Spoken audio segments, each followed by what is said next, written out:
এ রাজ্যে প্রাথমিক স্কুলে পঠন-পাঠনের মূল্যায়নের বিকল্প পথ ভাবা হচ্ছে এবং এর উপর একটি প্রতিবেদন যা 20 নভেম্বর এই সময় পত্রিকায় প্রকাশিত হয়েছে। এই সময় হলো একটি টাইমস অফ ইন্ডিয়া বাংলা সংস্করণ। প্রতিবেদন অনুযায়ী প্রাথমিক শিক্ষা পর্ষদের সভাপতি শ্রী গৌতম পাল প্রাথমিক স্কুলের মূল্যায়নের বড়সড় পরিবর্তনের ইঙ্গিত দিয়েছেন। তিনি জানান, প্রাইমারি স্কুলগুলিতে এমন পদ্ধতি আনা হবে যা নম্বর কেন্দ্রিক নয়। এ ব্যাপারে বিশেষজ্ঞদের মতামত নেওয়া হচ্ছে এবং কিছুদিনের মধ্যেই বিকল্প পথ ঠিক করে শিক্ষা দপ্তরের কাছে অনুমোদনের জন্য পাঠানো হবে। শ্রী গৌতম পাল জানাচ্ছেন, বর্তমান পদ্ধতিতে 3 বার প্রাথমিক পড়ুয়াদের মূল্যায়ন হয় এবং তা হয় চিরাচরিত প্রথায় মার্কস দিয়েই এবং রেজাল্টে নম্বর দেওয়া হয়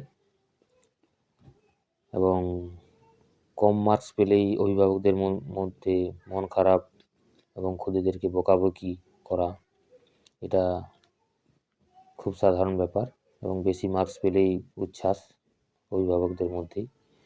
কিন্তু রিপোর্ট কার্ডে যদি নম্বরটাই না থাকে তাহলে কেমন হয়? প্রাথমিক শিক্ষা পর্ষদ চাইছে এই নম্বর ভিত্তিক উদ্বেগ থেকে খুদে পড়ুয়াদেরকে মুক্তি দিতে। তাহলে প্রশ্ন হচ্ছে, মূল্যায়নটা কিভাবে হবে? এই প্রসঙ্গে বলা হচ্ছে, দক্ষিণ ভারতের একটি রাজ্য কেরালার কয়েকটি স্কুলের কথা, যেখানে সিবিএসই বোর্ডের গাইডলাইন অনুযায়ী কেজি থেকে ক্লাস 2-3 পর্যন্ত পড়ুয়াদেরকে মার্কসের বদলে রেজাল্টে প্রোগ্রেস রিপোর্টে ইমোজি দেওয়া হচ্ছে। খুব ভালো রেজাল্টের ক্ষেত্রে বিগ স্মাইল, ভালো রেজাল্টের ক্ষেত্রে স্মল স্মাইল ও খারাপ রেজাল্টের ক্ষেত্রে স্যাড ফেস। কলকাতাতেও কিছু স্কুলে এই মডেলকে অনুসরণ করা হচ্ছে, কিন্তু তা হচ্ছে কেবলমাত্র ক্লাস টেস্টগুলিতে। প্রধান অর্থাৎ মূল ফাইনাল এক্সামের ক্ষেত্রে রেজাল্টে গ্রেড দেওয়া হচ্ছে। এবার আমাদের প্রাথমিক শিক্ষা পর্ষদ কোন পথে হাঁটে সেটাই দেখার। আপনারা ভিডিওটি শেষ পর্যন্ত দেখার জন্য আপনাদেরকে আমার তরফ থেকে খুবই আন্তরিকভাবে ধন্যবাদ। এবং আপনারা দেখছেন হায়ার সেকেন্ডারি পাঠশালা।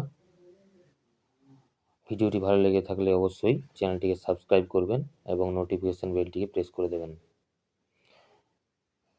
দেখা হবে এর পরের কোনো ভিডিওতে।